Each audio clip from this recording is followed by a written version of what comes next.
नमस्कार, आप देख रहे हैं पुलिस वाला वेब न्यूज और मैं हूं आपके साथ कंचन। समर्थन मूल्य पर धान खरीदी में प्रशासन के असहयोग के कारण होने वाली परेशानियों को लेकर प्राथमिक सेवा सहकारी समिति कर्मचारी संघ के जिलाध्यक्ष पीसी चौहान ने कहा, यूनियन होगा लामबंद, जरूरत पड़ने पर की जाएगी धान खरीदी बंद। पीसी चौहान ने बताया कि प्रशासन ने धान खरीदी के दौरान नियमानुसार शासकीय गाइडलाइन के अनुरूप अनुबंधों की अनदेखी कर विगत वर्षों से तय सीमा पर समिति के साथ एग्रीमेंट नहीं किया, जो दुविधाओं को जन्म दे रहा है, जिसका खामियाजा वर्तमान में देखने को मिल रहा है। धान खरीदी का परिवहन समय पर नहीं हो पा रहा है, जिससे केंद्रों में धान रखने में दिक्कत हो रही है। धान खरीदी के उपरांत किसानों को 13 दिन बीत जाने के बाद भी भुगतान का नहीं होना किसानों का शोषण करने जैसा है। धान उपार्जन केंद्रों पर कटा फटा पुराना बारदाना आ रहा है। मिलर्स वेयर हाउस से फर्स्ट यूज लिख कर समितियों में भेज रहे हैं, जिससे परेशानी हो रही है। प्रशासन स्तर पर उपार्जन प्रभारियों के साथ कोई मीटिंग का नहीं होना अधिकारियों की तानाशाही को बढ़ावा देने जैसा है।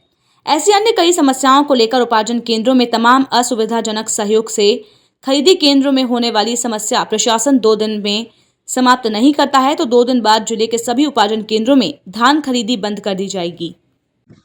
सर, मैं पीसी चौहान, जिलाध्यक्ष सहकारी समिति कर्मचारी यूनियन जिला इकाई बालाघाट से।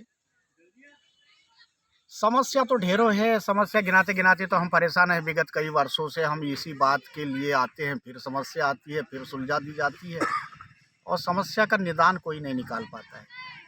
हम परेशान इस बात में हैं कि उपार्जन का कार्य हमारा आरंभ हो चुका है विगत 29 तारीख से। 29 तारीख को एक मैंने जिला बंद की थी और सारी प्रशासन के संज्ञान में ला दी थी कि ये हमारी मांगे हैं और इस टाइप से अगर व्यवस्था नहीं की जाती है तो हम उपार्जन का कार्य नहीं करेंगे। फिर भी प्रशासन ने एक मामूली समझौता टाइप का ऐसा कि बिल्कुल हम ये करते हैं। हमने एग्रीमेंट की बात प्रमुख रूप से कही थी, जो एग्रीमेंट होना चाहिए और समय पूर्व एग्रीमेंट होना चाहिए और क्या नियम और क्या शर्तें होती है। जो एग्रीमेंट होता है वो अभी तक एग्रीमेंट नहीं हुआ है और बिना एग्रीमेंट के धान खरीदी करना मेरे ख्याल से ये तो बड़ा विचित्र विषय है जो हम करते आ रहे हैं। और आज ये समस्या हमारी ज़िले की है कि कई सेंटरों पे ना तो बारदाना है और ना परिवहन की व्यवस्था सुलभ की जा रही है। आज परिवहन में देखिए तो 2-2, 4-4 हज़ार, 5-5 हज़ार कुंटल रेडी टू स्टॉक पड़ा हुआ है, उसके बावजूद भी समिति से नहीं उठाया जा रहा है। बड़ा खेद का विषय है श्रीमान जी। हम ये बात को कहते हुए दर्द होता है हमें कि हमारे जिले के लगभग 16 सेंटर हमसे हटा दिए गए, हमारी सहकारिता से हटा दिए गए, समूह को दे दिया गया। पता नहीं सरकार किस बात का इसमें एक सेकंड स्टॉक बना करके रखता है कि अगर तुम नहीं करोगे तो वो कर लेगा। दुर्भाग्य इस बात का है कि अगर वो समिति लॉसेस में गई तो गई कैसे, इसका कोई ने निदान नहीं निकाला और अंदर जाके किसी ने देखा नहीं। आज जो 72 घंटे के अंदर रेडी टू ट्रांसफर 24 घंटे और 72 घंटे के अंदर परिवहन हो जाना चाहिए, जो 72 दिन नहीं उठता, ये विगत कई वर्षों से यही वाली बात चलती आ रही है।